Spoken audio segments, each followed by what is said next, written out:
See what this person said about this issue. What do you think? What do you think? Just listen to what he said about this issue and tell me what you think in the comment section. At the heart of everything happening here in this country today is corruption. You have corruption of all sorts, corruption in terms of the way you appoint people to be in office by appointing incompetent people.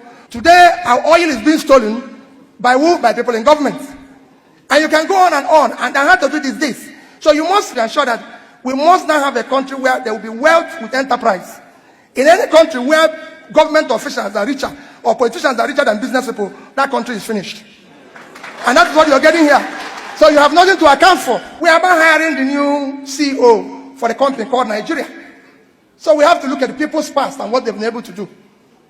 MDG goal, which ended in 2015, for your records, I started implementing it in year 2008 in Anambra State. And by the time it ended in 2015, I was number 1 in Nigeria.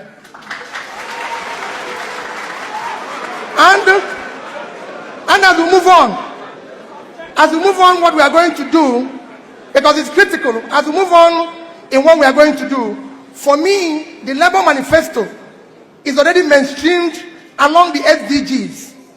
You can go and look at the manifesto, it's already mainstreamed, and we put it into our development agenda and what we want to do, following what our experience with MDG.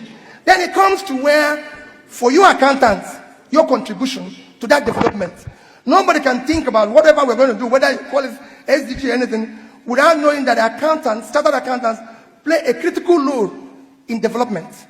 Because whatever you plan, whatever you want to do, you have to ensure, one, the financial sustainability of it. You have to come into the budgeting, the forecasting, and most importantly, the revenue. Because at the heart of tax is you.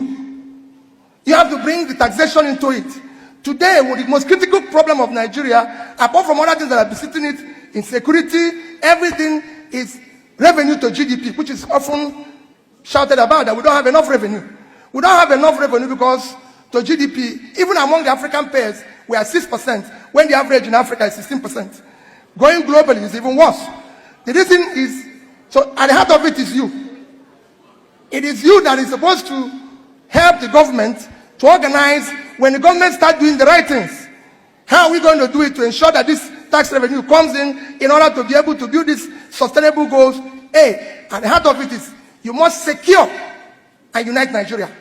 Today, Nigeria is among the fragile states, so security becomes paramount and critical. You must govern by rule of law and ensure that we fight what one of the candidates has mentioned, issue of corruption. At the heart of everything happening here in this country today is corruption. You have corruption of all sorts, corruption in terms of the way you appoint people to be in office by appointing incompetent people, corruption the way we do our expenditure, corruption in terms of if you look at our subsidy today, it's actually an organized crime. Today, our oil is being stolen by who? By people in government. And you can go on, and the heart of it is this. So you must remove a country and ensure that we must now have a country where there will be wealth with enterprise. In any country where government officials are richer or politicians are richer than business people, that country is finished. And that's what you're getting here. So you have nothing to account for. So for me, if you're going to talk about sustainability for economic development, is to start doing the right thing. What are we going to do? I've said my number 1 priority is to secure and unite Nigeria. People will tell you security is so difficult. It's not difficult. It's only in Nigeria that somebody kidnaps me and is phoning my brother, negotiating price. If I'm sick, they call doctor, they come and treat me. Everybody knows where we are except police. It's not acceptable.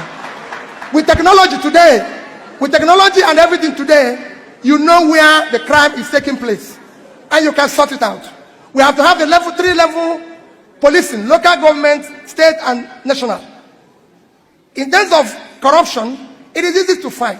People make it look as if it's difficult. It is not. The box stops on your desk.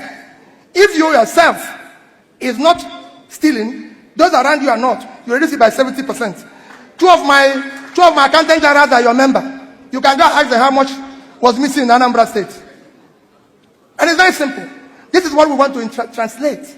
We want to be able to move the country from consumption to production. And when you come to moving from consumption to production, Whenever I say move it from consumption to production, the first thing people ask is, what are you going to do? The greatest assets of Nigeria today is the vast uncultivated land in the north. If you put that land into production, it will make a difference. Yesterday, we had a professor who was delivering a lecture in Lagos, Professor Stephen of this, and he talked about Bangladesh and Vietnam, which was a basket case yesterday. And I told him how I've won all the fields of Bangladesh. Nigeria today, a country, when he finished that lecture, I joined somebody who was from Yobe State. And he said, in Yobe State, they cannot do that. I said, Yobe State is 45,000 square kilometers of land. Yobe State is bigger than Netherlands. If you add Borno State, you have 115,000 square kilometers. That can go for half, a quarter of the entire land in Europe. Thereby, you have to be productive. If Netherlands can export 120 billion worth of agricultural goods every year, and 33,000 square kilometers of land, Yobe State should do 1.5 times that. 1.5. And 1.5 is just about $2 billion. We're not asking for too much. 1.5% of that is $2 billion. And if you do $2 billion, at rate of exchange today is 1.3 trillion. Thereby, you shouldn't be going to here to take the share of your distance. So we want to move the country, make it productive, stop corruption. These are things you can use to stabilize your currency, which is collapsing today because you're not productive. You're not exporting anything. You're not selling anything. These are how you can put people out of poverty. And the more you put people out of poverty, the more you reduce criminality and be able to make the country sustainable. You cannot talk about sustainability in a situation where gangsters are taking over your country. You can't talk about sustainability when you have 33% unemployment. You can't talk about sustainability when you have 20 million out of school children. No, these are things you have to tackle first. As you're doing it and you mainstream the sustainability aspect of SDG into your mainstream, you will be able to drive the process. But in conclusion, as the professor said, he said, borrowing you don't need too much of sophistication auditing documents. All you need to do is to continue to do simple things consistently, and you get there.